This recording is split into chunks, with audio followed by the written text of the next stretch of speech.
Selamat pagi.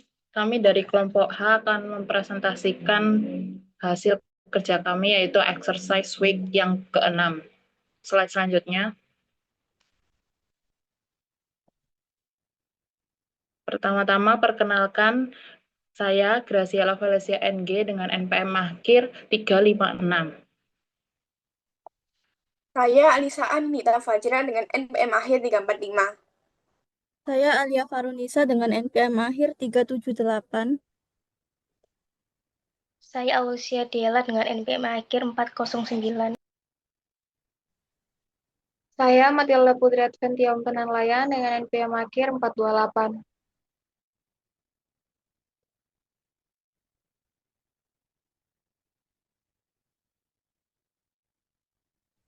Yang pertama ada akuntansi kas tunai. Definisi dan pelaporan. Kas merupakan aset yang paling liquid, artinya paling mudah digunakan untuk melakukan transaksi dalam kegiatan operasional perusahaan. Hampir semua aktivitas perusahaan pasti melibatkan kas.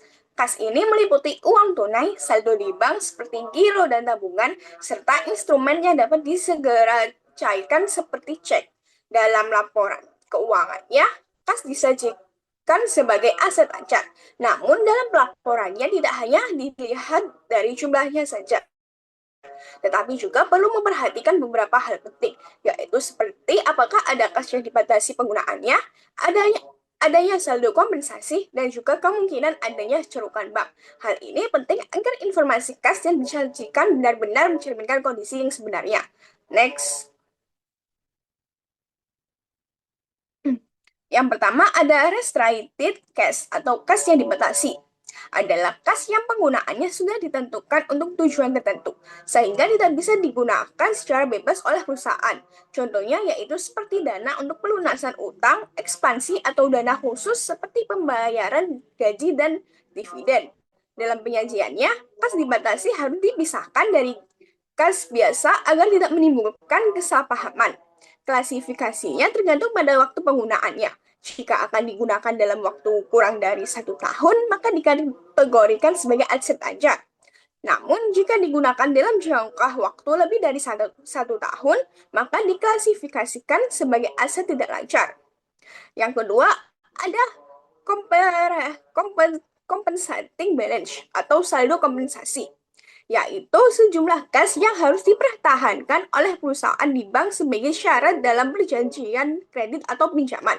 Artinya, perusahaan tidak bisa menggunakan seluruh kas yang dimilikinya karena sebagian harus tetap berada di rekening bank. Saldo ini berfungsi sebagai jaminan tidak langsung bagi pihak bank. Dalam pelaporan keuangannya, saldo kompensasi tidak boleh langsung digabungkan dengan kas biasa, tetapi harus diungkapkan secara terpisah. Selain itu, klasifikasian saldo ini juga harus disesuaikan dengan jangka waktu kewajiban yang terkait, apakah termasuk jangka pendek atau jangka panjang. Yang ketiga, ada bank overdraft atau carukan bank, yaitu cerukan bank terjadi ketika perusahaan menarik dana dari rekening melebihi saldo yang tersedia, sehingga saldo menjadi negatif. Secara umum, kondisi ini dianggap sebagai kewajiban lancar karena mencerminkan adanya utang jangka pendek kepada bank yang harus dilunasi. Namun, dalam kondisi tertentu, overdraft bisa diperlakukan sebagai bagian dari kas. Misalnya, jika dapat ditarik sewaktu-waktu menjadi bagian dari manajemen kas perusahaan dan terdapat sistem pengimbangan dengan rekening lain di bank yang sama. Jika kondisi tersebut tidak terpenuhi, maka overdraft tetap harus dilaporkan sebagai kewajiban lancar. Oleh karena itu, penting untuk memahami perlakuan ini agar tidak terjadi kesalahpahaman dalam penyajian laporan keuangan. Next. Selanjutnya di sini ada piutang usaha, yaitu aset lancar berupa hak perusahaan untuk menerima pembayaran dari pelanggan dalam jangka waktu tertentu. Prinsip pengakuannya ada 3. Yang pertama, barang dan jasa sudah diserahkan. Yang kedua, hak penagihan sudah timbul. Yang ketiga, jumlahnya dapat diukur secara andal. Kemudian ada diskon perdagangan atau trade discount, yaitu potongan harga yang diberikan saat transaksi atau biasanya untuk pembelian besar. Tidak dicatat terpisah langsung, tidak tidak dicatat terpisah langsung mengurangi harga jual. Di sini saya akan menjelaskan tentang penilaian piutang, valuation of receivable. Slide selanjutnya.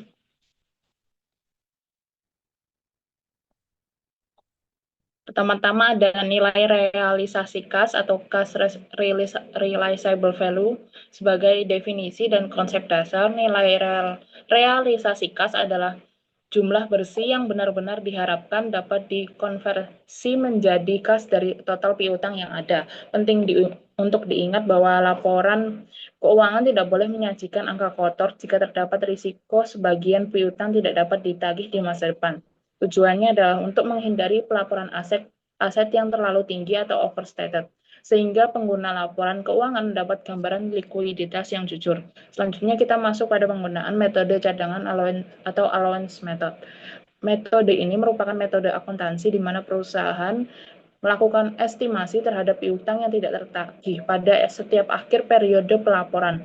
Karakteristiknya terbagi menjadi dua, yaitu pertama ada estimasi periodik, yaitu dilakukan pada setiap akhir periode untuk memprediksi piutang tidak tertagih berdasarkan data historis. Lalu ada pengakuan beban, kenaikan estimasi piutang macet segera diakui sebagai beban melalui akun bad debt expense. Slide selanjutnya.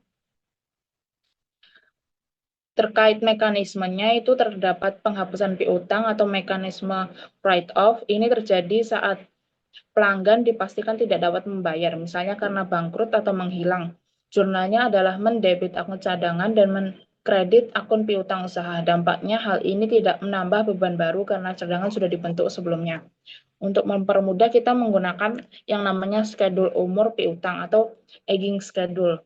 Ini adalah alat bantu untuk mengestimasi cadangan dengan mengelompokkan saldo berdasarkan lama jatuh tempo. Prinsipnya semakin lama umur piutang, semakin tinggi persentase kemungkinan piutang tersebut tidak tertagih. Slide selanjutnya akan dijelaskan oleh teman saya.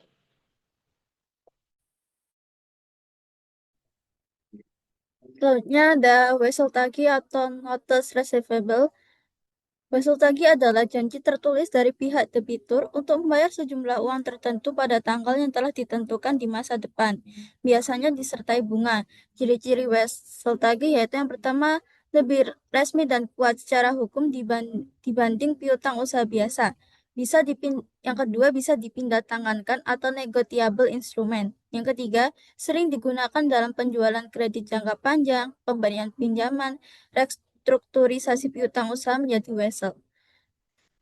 Kemudian ada recognition of notice receivable atau pengakuan akun. Wesel tidak selalu dicatat sebesar nilai nominal, tetapi berdasarkan present value dari kas yang akan diterima di masa depan. Misalnya, jika suku bunga wesel sama dengan bunga pasar, maka akan dicatat sebesar nilai nominal. Jika suku bunga wesel tidak sama dengan bunga pasar, harus dihitung diskon dan premiumnya. Selanjutnya ada zero interest bearing notice atau wesel tanpa bunga. Pada wesel tanpa bunga, meskipun tidak mencantumkan bunga secara eksplisit, sebenarnya tetap mengandung bunga tersembunyi yang disebut implicit interest rate. Wesel jenis ini dicatat sebesar present value, sedangkan selisih antara nilai nominal dan nilai sekarang dicatat sebagai diskonto. Diskonto tersebut kemudian diamortisasi selama masa wesel dan diakui sebagai pendapatan bunga. Selanjutnya ada effective interest method atau metode bunga efektif. Metode bunga efektif adalah bunga yang dihitung berdasarkan sisa pokok pinjaman yang belum dibayar, sehingga bunga akan semakin menurun seiring dengan berkurangnya sisa pokok pinjaman. Rumus bunga efektif yaitu SP kali I kali 30/360. Dengan SP sama dengan SP yaitu saldo pokok pinjaman bulan sebelumnya, I suku pokok bunga per tahun, kemudian 30 itu jumlah hari dalam satu bulan, 360 jumlah hari dalam satu tahun. Di sini ada contoh soal dari metode bunga efektif. Si A mendapatkan bunga pinjaman dari perusahaan pembiayaan sebesar 300 juta rupiah. Dari pinjaman yang ada, si A dikenakan bunga efektif sebesar 10% per tahun. Dengan kesepakatan pengembalian pinjaman selama 2 tahun atau 24 bulan, dari sini dapat diperoleh perhitungan bunga efektif adalah sebagai berikut. Yang pertama ada angsuran bulan pertama. Jumlah angsurannya 300 juta dibagi 24 bulan yang akan menghasilkan 12,5 juta rupiah. Kemudian menghitung perhitungan bunga 300 juta dikalikan 10% dikali 30 hari per 360 hasilnya 2,5 juta rupiah. Dari hasil perhitungan tersebut diperoleh kesimpulan bahwa angsuran bunga bulan pertama yaitu 12,5 juta ditambah 2,5 juta sama dengan 15 juta rupiah. Angsuran bulan kedua, dikarenakan si A sudah membayar angsuran di bulan pertama sebesar 12,5 juta, dengan demikian saldo pokok yang harus dibayarkan berkurang menjadi 287,5 juta. Dengan begini, perhitungan untuk angsuran bulan kedua adalah 287,5 juta dikalikan dengan 10% dikali 30 hari per 360 hari sama dengan 2,4 juta rupiah. Berdasarkan kedua kehitungan di atas, dapat ditarik kesimpulan jika bunga efektif adalah berbeda-beda setiap bulannya dan akan semakin mengecil mengikuti periode cicilan yang berjalan.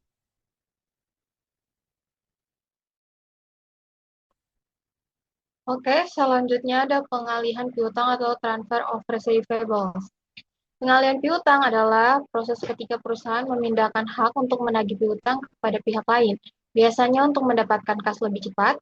Adapun tujuan utamanya yang pertama yaitu mempercepat arus kas atau likuiditas meningkat, yang kedua mengurangi risiko piutang tidak tertagih, dan yang ketiga mengurangi beban administrasi penagihan. Bentuk pengalihannya yaitu yang pertama dijual langsung ke pihak lain atau factoring, dan yang kedua dijadikan jaminan untuk mendapatkan pinjaman. Next.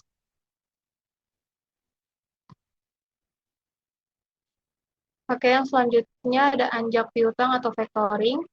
Anjak piutang adalah penjualan piutang kepada pihak ketiga yang disebut faktor sebelum jatuh tempo. Adapun prosesnya yang pertama yaitu perusahaan menjual piutang, kedua faktor membayar sebagian besar nilai piutang atau dipotong biaya, dan yang ketiga faktor yang menagih ke pelanggan. Adapun manfaatnya yang pertama kas diperoleh lebih cepat, yang kedua tidak perlu menunggu pelanggan bayar, dan yang ketiga mengurangi pekerjaan penagihan. Next. Selanjutnya ada without recourse atau tanpa jaminan. Itu adalah perusahaan tidak lagi menanggung risiko jika pelanggan tidak membayar. Karakteristiknya yaitu risiko kredit sepenuhnya dialihkan ke faktor, piutang dianggap benar-benar Karakteristiknya yaitu risiko kredit sepenuhnya dialihkan ke faktor, piutang dianggap benar-benar sudah dijual, dan biasanya ada biaya atau potongan lebih besar. Keuntungannya yaitu perusahaan aman dari kerugian piutang tertagih, dan kelemahannya biaya lebih mahal. Next. Selanjutnya ada with recourse atau dengan jaminan. Itu adalah perusahaan masih menanggung risiko jika pelanggan gagal membayar. Karakteristiknya yaitu jika pelanggan tidak bayar, perusahaan harus mengganti ke faktor. Biaya lebih rendah dibandingkan without recourse, dan ada kewajiban kontingensi atau potensi utang di masa depan.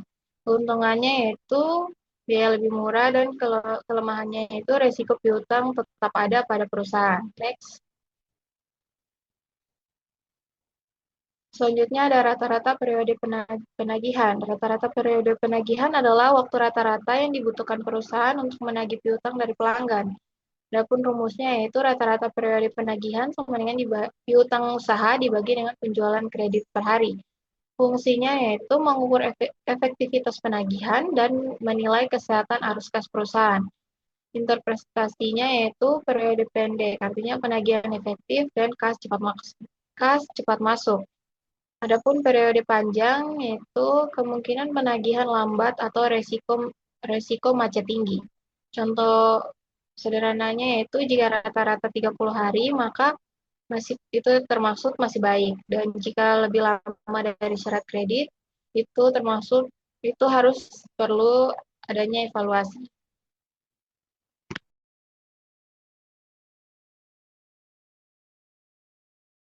Selanjutnya, saya akan menjelaskan metode pencatatan persediaan, yang dimana ada 3 metode. Yang pertama metode FIFO, yaitu first in, first out, yang merupakan salah satu metode pencatatan persediaan dengan cara memakai stok barang di gudang sesuai dengan waktu masuknya.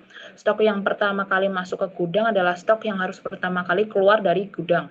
Selanjutnya ada metode LIFO, yang dimana last in, first out, atau merupakan salah satu metode pencatatan persediaan dengan cara stok barang yang terakhir masuk ke gudang adalah barang pertama yang akan keluar dari gudang untuk dijual. Selanjutnya ada metode average. Metode average juga dapat diketahui sebagai rata-rata tertimbang. Cara penetapannya itu metode pengelolaan barang ini adalah dengan membagikan biaya barang yang akan dijual dengan jumlah unit yang tersedia. Metode ini menghasilkan harga rata-rata dari setiap unit barang yang akan dijual. Metode pengelolaan barang ini menerapkan harga rata-rata pada persediaan akhir stok yang secara garis besar metode average adalah kombinasi dari metode LIFO dan FIFO. Slide selanjutnya. Yang dimana sistem metode ini pengelolaannya dibagi dua, yaitu sistem periodik yang persediaan tidak diupdate setiap ada penjualan, harga pokok penjualannya baru dihitung di akhir periode dengan cara melakukan cek fisik atau stok on di gudang. Rumusnya yaitu HPP sama dengan persediaan awal ditambah pembelian bersih dikurangin persediaan akhir, atau HPP sama dengan barang tersedia untuk dijual dikurangi persediaan akhir. Selanjutnya ada sistem perpetual. Di sini persediaan diupdate setiap kali ada transaksi masuk atau keluar. Di sini kita bisa mengetahui saldo stok dan HPP kapan saja secara real time karena menggunakan kartu stok. Slide selanjutnya.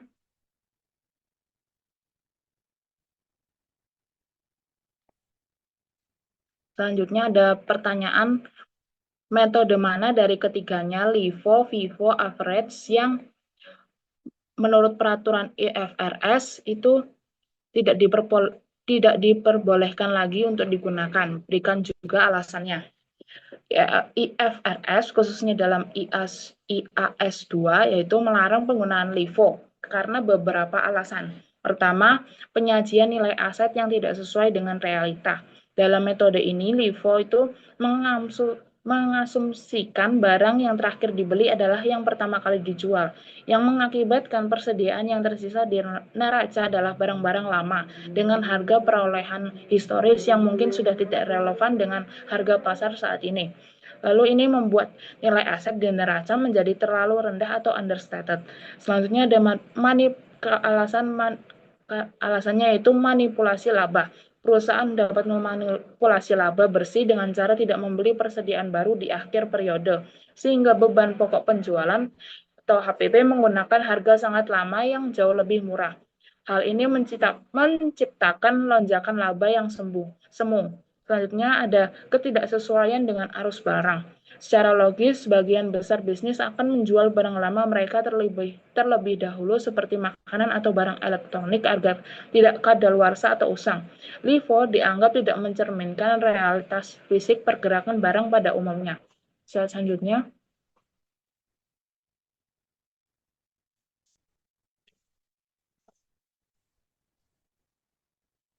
Ada contoh soal.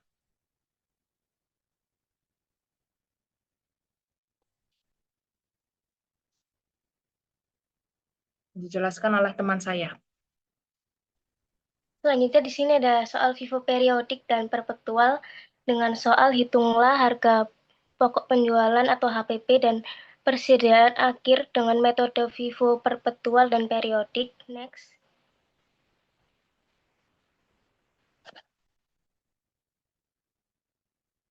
Di sini ada pada tanggal 1 Januari pada persediaan awal, barang masuknya sebesar 100 dikali 10.000, dengan barang keluar tidak ada, dengan saldo 1 juta itu dari 100 dikali 10.000.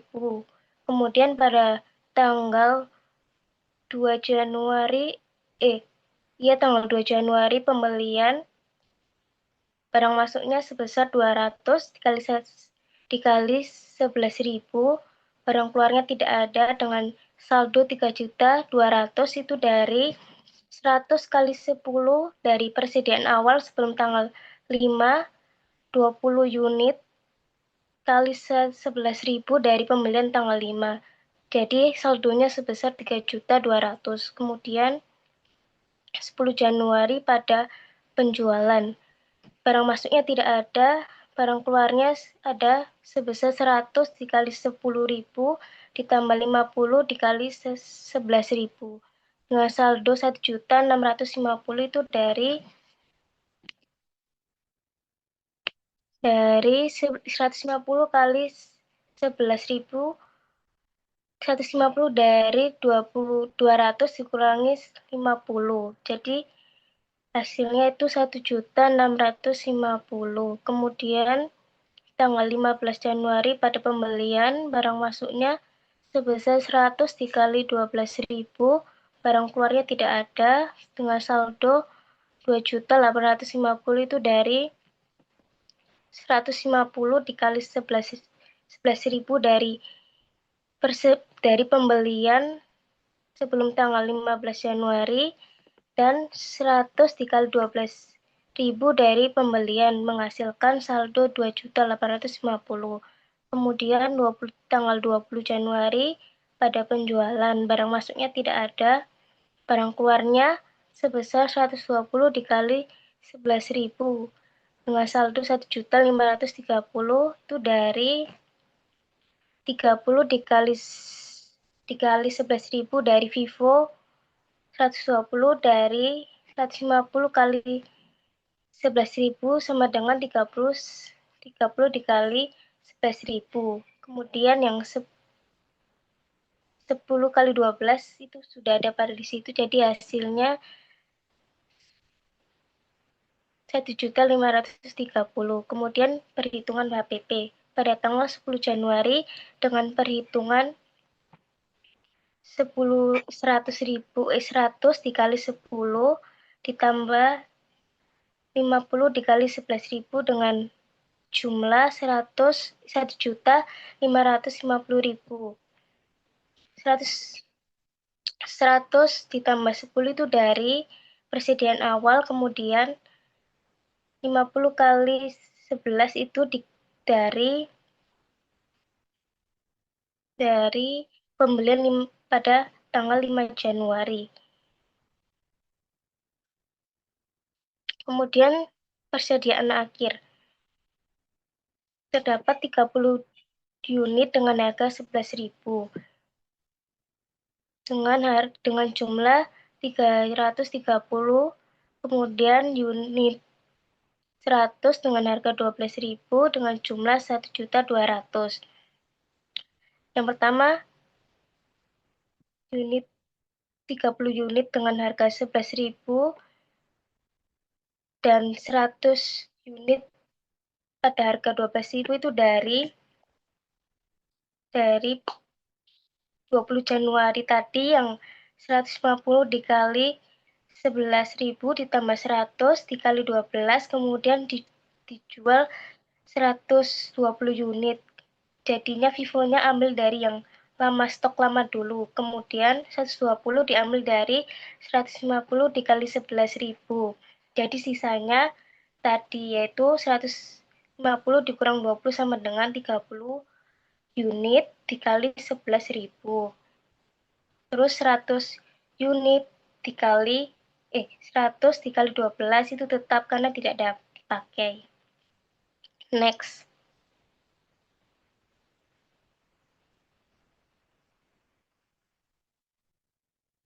Selanjutnya ada Vivo periodik. Yang pertama ada total barang persediaan awal dengan 100 unit dengan harga 10.000 dengan jumlah 1 juta. Kemudian pembelian pertama itu dengan unit 200 dengan harga 11.000 dengan jumlah 2.200.000. Kemudian pembelian kedua dengan unit 100 dengan harga 12.000 dengan jumlah 1.200.000, totalnya 4.400.000. Kemudian penjualan tersedia. Total unit tersedianya yaitu 150 tambah 120 sama dengan 270. Kemudian perhitungan HPP. Yang pertama, dari awal unit tersedia 100 unit dengan harga 10.000 dengan jumlah 1 juta. Dari pembelian pertama dengan unit 170 dengan harga 11.000 dengan jumlah 1.870. Kemudian tadi di atas sudah dijelaskan ada total unit tersedia 270. Kemudian totalnya yaitu 2.870. Kemudian ada persediaan akhir periodik. Sisa pembelian yang pertama tersedia 30 unit dengan harga 11.000 dengan jumlah 330. Pembelian kedua 100 unit dengan harga 12.000 dengan jumlah 1.200.000. Jadi totalnya itu 1.530. Jadi total vivo periodik dan perpetual sama, yaitu dengan persediaan akhir 1.530.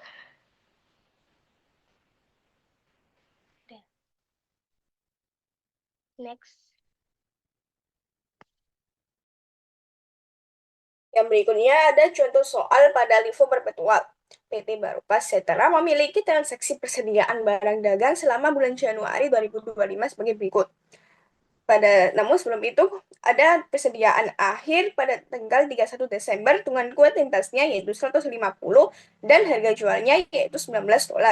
Kemudian pada tanggal 2 Januari terjadi transaksi pembelian dengan kuantitas 100 dan harga jualnya 21. Kemudian pada tanggal 6 penjualan 150 dengan harga jualnya 40, tanggal 9 retur penjualan dengan kuantitas 10, harga jual 40.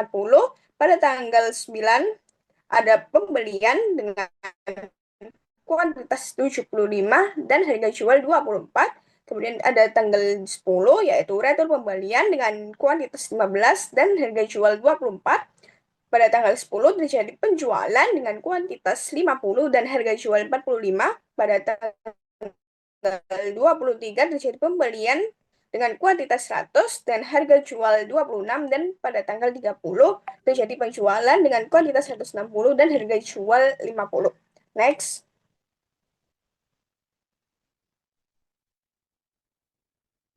Maka dapat dihitung bahwa yang pertama pada tanggal 1 Januari tersedia persediaan akhir dimasukkan ke saldo persediaan dengan 150 unit dengan harga $19. Jadi 150 dikali 19 menghasilkan 2,850. Kemudian pada tanggal 2 tadi terjadi pembelian dengan kuantitas 100, maka dapat dimasukkan di pembelian dengan unit 100 dengan harga 21 dan totalnya menjadi 2.100.000. Kemudian yang persediaan akhir tadi dimasukkan kembali, kemudian di bawahnya ada pembelian. Kemudian pada tanggal 6 terjadi penjualan dengan 150 dan kuantitas 150 dapat kita ambil dari pembelian tadi yang 100 dengan harganya 21 dan dapat ditotal menjadi 2.100.000. Maka tadi persediaannya yang 100 sudah habis, maka saya merahin. Kemudian tadi kan 150 jadi kita ambil 50 dari 150. Kemudian untuk saldonya menjadi 150 tadi, 150 dikurangi 50 menjadi 100 dengan harga satuannya 19, maka dapat dijumlahkan yaitu 1.900.000. Kemudian pada tanggal 9 terjadi retur penjualan dengan kuantitasnya yaitu 10 dengan harganya 19, maka dapat menghasilkan jumlahnya yaitu 190. Kemudian saldo persediaan yang tadi seharusnya 100 ditambah dengan 10, maka menghasilkan 110. Kemudian dengan jumlah 2,90. Kemudian pada tanggal 9 terjadi pembelian dengan kuantitasnya 75 dan harga 24, yaitu totalnya 1.800.000. Yang 110 tadi kita masukkan lagi di bawahnya, kemudian yang 75 kita masukkan ke saldo persediaan. Jadi saldo persediaannya ada 2, jadi 110 dan 75. Kemudian ada pada tanggal 10 terjadi transaksi retur pembelian dengan kuantitasnya 15 dan harganya 24. Maka dapat kita masukkan yang 100 persediaan 110 tadi, kemudian untuk 75 ini dikurangin dengan kuantitas retur pembelian yang 15 tadi, maka menghasilkan 60 dengan harganya 24 dan totalnya menjadi 1,440 dolar. Pada tanggal 10 terjadi penjualan dengan kuasnya yaitu 50. Dengan harganya kita ambil dari harga terakhir dari saldo persediaan yaitu 24 dolar, yaitu maka dapat dikalikan menjadi 1,200 dolar. Kemudian di saldo persediaan ada 110 yang tadi dan kemudian ada 60 ini dikurangi dengan 50 penjualan maka menghasilkan 10 kuantitas dengan harganya 24 dolar dan totalnya menjadi 240. Pada tanggal 23 terjadi pembelian kembali dengan kuantitasnya yaitu 100 dengan harganya yaitu 26 maka dapat dijumlahkan menjadi 2,600 dolar. Kemudian ada tadi 100 persediaannya 110, kemudian ada persediaan 10 dan ada persediaan 100 yang pembelian tadi. Kemudian pada tanggal 30 terjadi penjualan dengan jumlah kuantitasnya yaitu 160, maka dapat kita ambil dari persediaan yang 100 tadi dengan harga 26 dolar dan jumlahnya 2,600. Kemudian kan masih kurang 60. Saya ambil dari 10 tadi, 10 unit tadi, maka dengan harga 24 dan dapat jumlahkan 240. Kemudian dari masih kurang 50, saya ambil dari 110. Yaitu saldo persediaannya menjadi 60 dengan harga 19 dolar dan totalnya menjadi 1,140. Dan untuk HPP-nya dapat kita jumlahkan dari unitnya ada minus 350 dan totalnya minus 7,850 dolar. Next.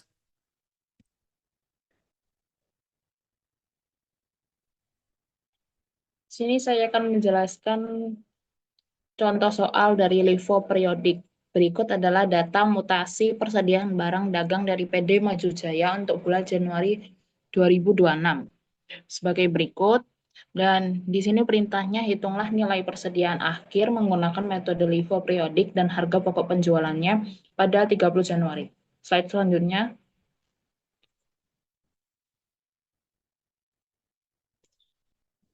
Pertama-tama kita hitung pertama 1 Januari ada persediaan awal dengan unitnya ada 100 unit, harga 10.000, sehingga di total 100 dikali 10.000 menghasilkan 1 juta. Kemudian ada 5 Januari ada pembelian yaitu 200 unit dengan harga 12.000, sehingga dikalikan menghasilkan 2.400.000. Kemudian 12 Januari ada penjualan sebanyak 150 unit dan 18 Januari ada pembelian sebanyak 300 unit dan dengan harga 15.000 dikalikan menjadi 4.500. Kemudian di 25 Januari ada penjualan 250 unit dan di 30 Januari ada pembelian sebanyak 100 unit dengan harga 17.000 dikalikan jadi 1.700, 1.700.000. Kemudian persediaan awal dan pembelian dijumlah sehingga menghasilkan barang tersedia untuk dijual yaitu 700 unit dan seharga 9.600.000. Pertama kita hitung unit persediaan akhirnya, yaitu unit tersedia ada 100 unit, 200 unit, 300 unit, dan 100 unit, yaitu di total menjadi 700 dan unit terjualnya ada 150 unit dan 250 unit, sehingga totalnya ada 400. Kemudian kayak tadi, unit tersedianya dikurangi unit terjual, menghasilkan 700 dikurangi 400, yaitu 300 unit. Kemudian kita hitung nilai persediaan akhirnya. Karena menggunakan LIFO periodik, maka persediaan yang tersisa dianggap berasal dari stok paling awal, yaitu 1 Januari persediaan awal yaitu 100 unit dikali 10.000, yaitu 1 juta tadi, dan 5 Januari, yaitu yang totalnya 2.400.000, kemudian di total jadi 3.400. Terus harga pokok penjualannya ada barang tersedia untuk dijual dikurangin persediaan akhirnya. 9.600.000 dikurangin 3.400, yaitu 6.200. Sekian. Slide selanjutnya.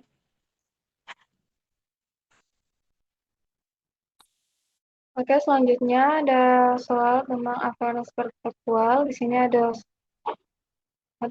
soal dari PT Maju Jaya itu melakukan transaksi persediaan selama Oktober 2018. Di sini diminta hitunglah harga pokok penjualan untuk setiap transaksi penjualan menggunakan metode awareness perpetual dan harga rata-rata persediaan setiap kali terjadi pembelian dan nilai persediaan akhir.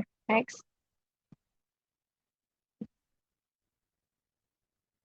Yang pertama, di sini ada persediaan awal. Untuk mencari persediaan awal yaitu 60 unitnya tadi dikalikan dengan harga per unitnya menghasilkan 1.440 dolar. Selanjutnya ada pembelian 10 Oktober, itu 120 unit dikalikan dengan 26 dolar menghasilkan 3.120 dolar.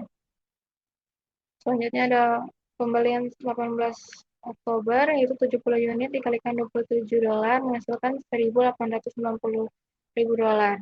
Dan pembelian 26 Oktober 80 unit dikalikan dengan 28 dolar menghasilkan 2.240 dolar. Setelah itu dijumlahkan menghasilkan 7.250 dolar. Hasil dari persediaan awal dan total pembelian dijumlahkan menghasilkan total 8.690 dolar. Selanjutnya kita masuk ke rata-rata setiap pembelian. Rata-rata setiap pembelian yang pertama pembelian setelah 10 Oktober. Di sini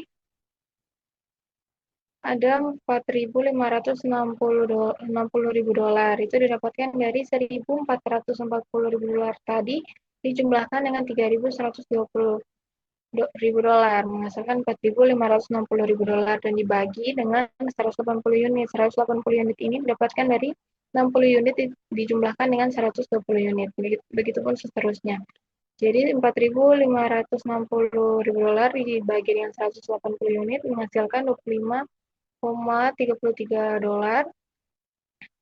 Itu setelah itu pembelian setelah 18 Oktober yaitu 3.917.000 dolar dibagikan dengan 150 unit menghasilkan 26,11 dolar.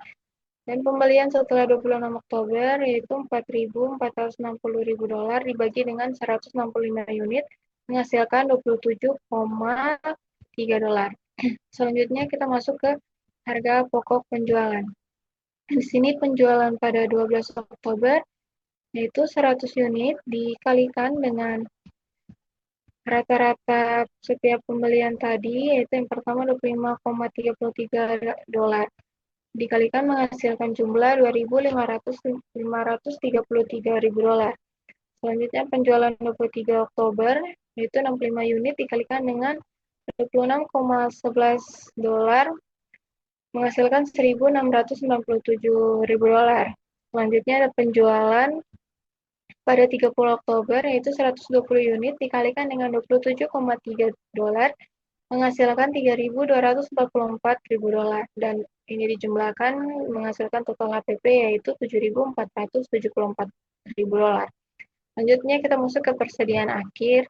Pertama, untuk masukkan nilai persediaan akhir, kita harus mencari unit terakhir, yaitu 165 ini itu didapatkan dari rata-rata dari unit sebelum penjualan 30 Oktober. Jadi sebelum itu kan ada 12 penjualan 12 Oktober dan 23 Oktober. Nah, unitnya itu 165 dijumlahkan menghasilkan 165 unit. Dan dikurangkan dengan unit yang ada pada penjualan 30 Oktober. Jadi 165 unit dikurangi dengan 120 unit menghasilkan 45 unit. Jadi unit terakhirnya itu 45 unit.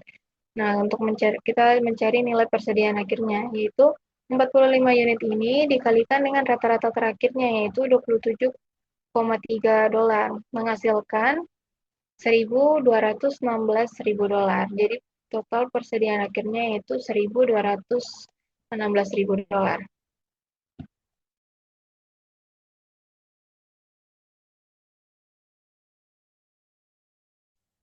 Selanjutnya di sini ada soal average periodik.